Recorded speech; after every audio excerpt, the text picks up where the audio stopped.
কলকাতাতে থাকি অথচ কলকাতাতেই বাবুঘাটে গঙ্গা আরতি হয় রোজ সন্ধেবেলা, এই জিনিসটা জানতামই না। আজকে দেখে এলাম গঙ্গা আরতি। হোলি তো তেমন খেলা হয়নি, তাও একটু একটু রং পড়েছিল দুটো ব্যালকনিতে। আজকে দুটো ব্যালকনি ভালোভাবে পরিষ্কার করলাম। এখন বাজে ওই 12:30 একটার মতো বাজে। দুটো ব্যালকনি সুন্দর করে পরিষ্কার করলাম, জল দিয়ে ধুয়ে আবার মুছে দিয়েছি। এদিকে আবার গাছগুলোকে আজকে ঠিক করে রাখলাম, সুন্দর করে গাছগুলোও গুছিয়ে রাখলাম। এই সাইডের ব্যালকনিতে 4টের মতো গাছ রেখেছি, আর ওই সাইডের ব্যালকনিতে তো অনেক গাছ আছে। সবগুলো গাছকে পরিষ্কার করলাম আজকে। গাছের নিচে অনেক পাতা পড়েছিল, ফুলও পড়েছিল, সব কিছু পরিষ্কার করে আজকে একটু জল দিচ্ছি আমি গাছে। এমনিতে গাছের ছেলে আর বাবা দুজনে মিলেই জল দেয়, আজকে আমিও একটু জল দিলাম। ও গেছে একটু বাইরে, তাই বললো গাছে জল দিয়ে দিও, আমি তার জন্য গাছগুলোতে জল দিয়ে দিলাম। আর আমাদের গাছের মালবেরিগুলো সব লাল লাল হয়ে গেছে। ওইটুকুনি একটা গাছ কিন্তু কি সুন্দর ফল ধরেছে। প্রথমে যখন এনেছিলাম তখন ছোট ছোট ছিল, সবুজ কালারের, এখন একটু লাল লাল হয়েছে। আর কদিন পরে পুরো পেকে যাবে, কালো হয়ে যাবে, তখন একটু ভালো লাগবে খেতে। আমি বেশ কিছুদিন আগে একটা তুলে খেয়েছিলাম, তখন একটু লাল ছিল কিন্তু একটু টকও লাগছিল খেতে। আজকে যখন একটু তুলেছি আর একটু পেকে গেছে, দেখো এই যে তুলে নিয়েছি আমি। এটা এখন আমি খেয়ে দেখবো কেমন হয়েছে, মিষ্টি না টক। টকই লাগবে, কারণ এটা ফলটা যখন পুরো পেকে যায়, পাকা হয়ে যায়, তখন খেতে ভালো লাগে। তো হ্যালো সবাইকে, তোমরা সবাই কেমন আছো? আশা করছি তোমরা সবাই খুব ভালো আছো, আর আমরাও খুব ভালো আছি। আবার একটা নতুন ভিডিওতে তোমাদের সঙ্গে দেখা হলো। এখন বাজে ওই 3:30 4টের মতো বাজে। খাবার দাবার খেয়ে রেডি হয়ে গেছি, যাব বাবুঘাটে গঙ্গা আরতি দেখতে। 6টার মধ্যে গিয়ে পৌঁছতে হবে, তাই একটু তাড়াতাড়ি বের হয়ে যাচ্ছি। আজকে ও বাড়িতে ছিল, ছেলেও বাড়িতে, তার জন্যই ভাবলাম যাই গঙ্গা আরতি দেখে আসি, একটু ঘুরেও আসি। রেডি হয়ে নিলাম। আবারও তোমাদের সঙ্গে দেখা হলো স্টেশনে। চলে এলাম স্টেশনে, ট্রেনের জন্য বসে আছি, কারণ এখান থেকে আমরা লোকাল ট্রেনে উঠবো, উঠে হাওড়ার দিকে যাব, হাওড়া থেকে বাসে উঠে তারপর বাবুঘাটে যাব।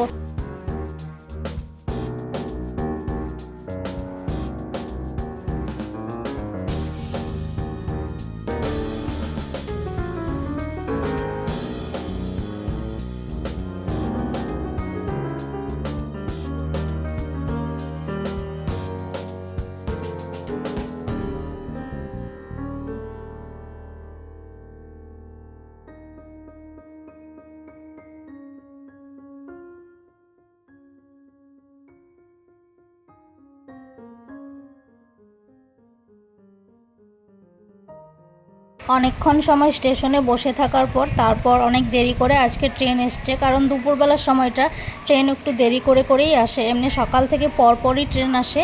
তারপর দেখো পৌঁছে গেলাম হাওড়াতে। হাওড়া থেকে আমরা বাস ধরে চলে এসেছি গঙ্গার ধারে, মানে বাবুঘাটে চলে এসেছি। এত সুন্দর লাগছিল এসে। আর যখন আমরা এসেছি তখন মাত্র প্রস্তুতি চলছিল গঙ্গা আরতির। অনেক ভালো সময় এসেছি আমরা, বসার অনেক জায়গা ছিল কিন্তু আমরা বসিনি, আমরা ভাবলাম দাঁড়িয়ে দাঁড়িয়ে দেখব।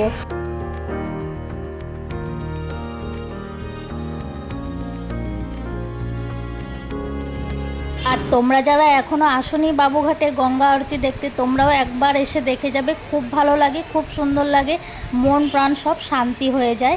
এই বানারসের মতো গঙ্গা আরতি এখন আমাদের বাবুঘাটেই হচ্ছে, কলকাতাতে। এটা প্রথমে আমাদেরও জানা ছিল না, কিন্তু আমরা কয়েকটা ভিডিও দেখে তারপর এসেছি আজকে দেখার জন্য।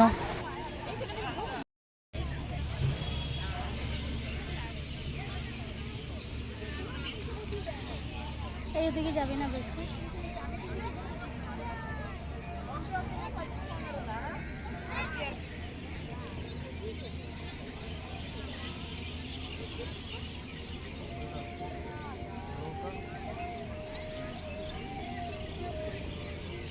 आओ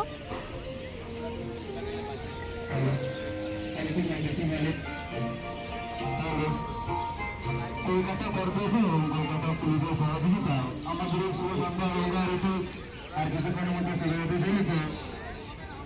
যারা যারা ঘাটের মধ্যখানে রয়েছে তাদের সঙ্গে খুবই অনুরোধ, ঘাটের দু সাইডে ব্যারিকেড বাঁধা রয়েছে।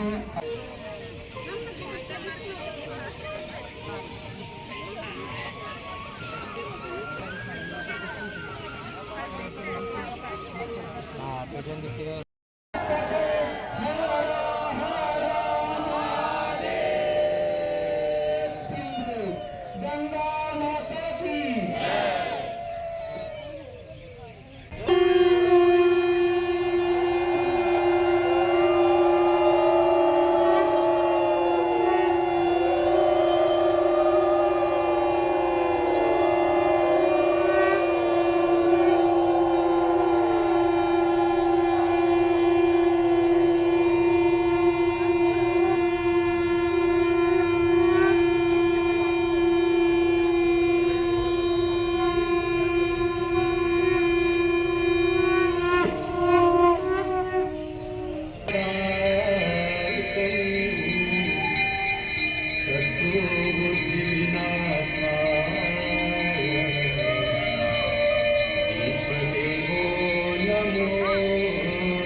তো চলো আজকের মতো ভিডিওটা এখানেই শেষ করে দিচ্ছি। তোমাদের যদি ভিডিও ভালো লেগে থাকে অবশ্যই আমার চ্যানেলটিকে সাবস্ক্রাইব করে পাশে থেকো, আর ভিডিওটিকে লাইক কমেন্ট শেয়ার করবে। আর আজকের জন্য ভিডিওটা আর বেশি বড় করলাম না, অনেক বড় হয়ে গেছে ভিডিওটি। আবার একটা নতুন ভিডিওতে তোমাদের সঙ্গে দেখা হবে। ভিডিও ভালো লাগলে অবশ্যই কিন্তু শেয়ার করবে।